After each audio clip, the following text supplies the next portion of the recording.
Mr. President, I listened to my friend, the senator from Arizona, Senator McCain, and this is the second time I've heard him on the floor talk about the tragedy, the humanitarian crisis associated with Syria. I couldn't agree more. And I also take note of that heartbreaking photograph of that 3-year-old boy who drowned as his family tried to escape Syria, ultimately bound for Canada, and in the crossing of the body of water, their boat capsized and the mother and 2 children were lost, and the lifeless body of that infant washed up on the shore. When I think back and people say, what do you remember about the Vietnam War? I remember a lot of things, but the image I remember is a photograph of a little girl, stripped naked, burned with napalm, running down the road screaming. I can't get that out of my mind. Vietnam, I think of that photo. And when I think of Syria and what's going on in this humanitarian crisis, I think of the photo of that little boy. It's heartbreaking. I get emotional thinking about little kids that I love in my family facing that kind of tragedy. There are 2 things I'd like to say. I think it is fundamentally unfair to blame the Syrian crisis on this president.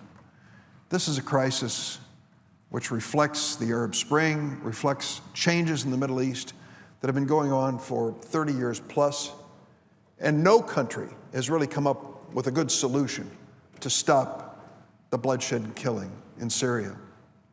I'm sorry my colleague from Arizona is not here, but I would acknowledge and remind him that there was a time when the president came to us and said, I want to do something. President Obama said, I want to do something about chemical weapons in Syria.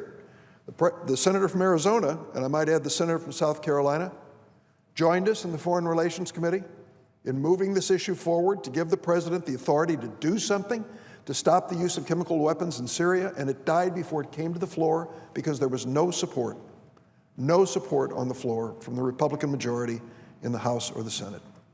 So to say this president has not taken action, he has.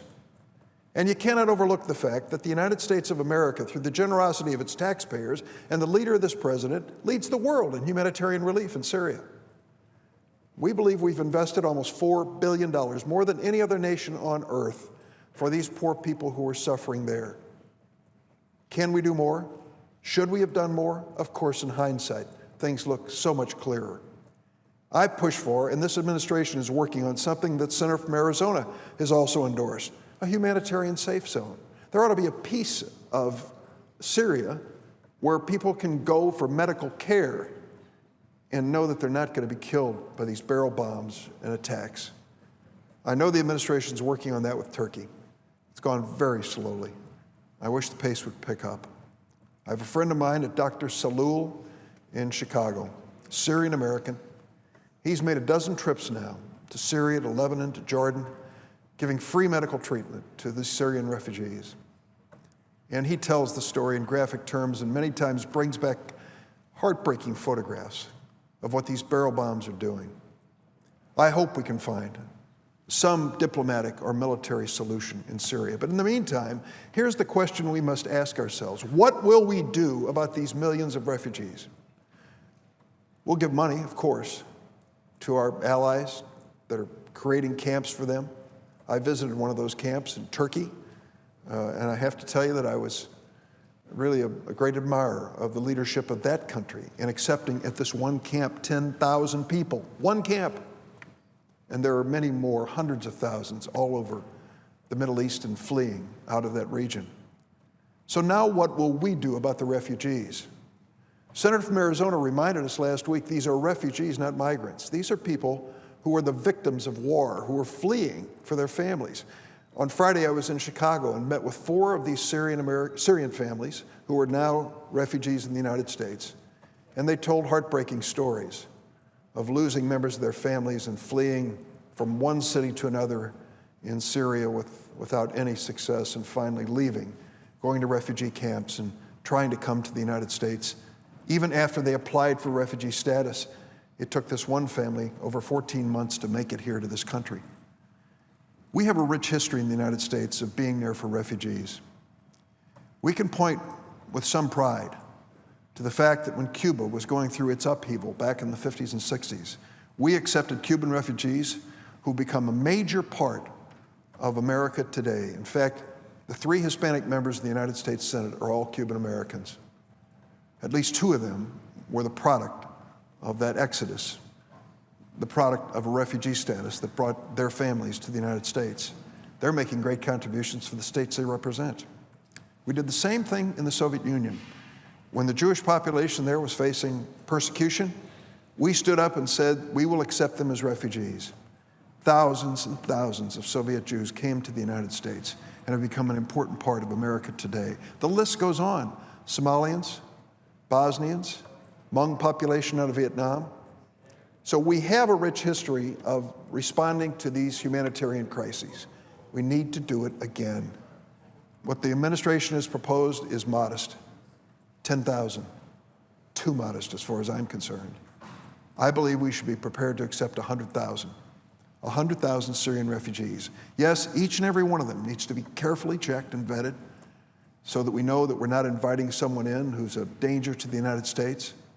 But the people I've met in Chicago, the refugees there, are just desperate people, trying to find a roof over their head, trying to find some little work to do to keep what remains of their family together. Each and every one of them said something interesting. All 4 of them said they couldn't believe how welcoming America was, how friendly the people in America were to their refugees and their families. Mr. President, that's who we are. That's what America's about. We shouldn't be afraid when people who are desperate for some refuge find our shores and say, may we come and join you. I've already had friends in Illinois calling my wife and saying, what can we do? Can we adopt a Syrian family of refugees to help them get started in the United States? I think that story can be replicated over and over again, thousands and thousands of times.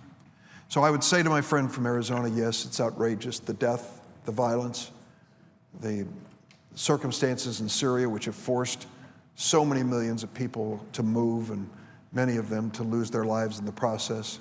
And it's heartbreaking to read the stories as they desperately try to find some safe place to live with their families and are rejected by countries, some in Europe, that want no part of them.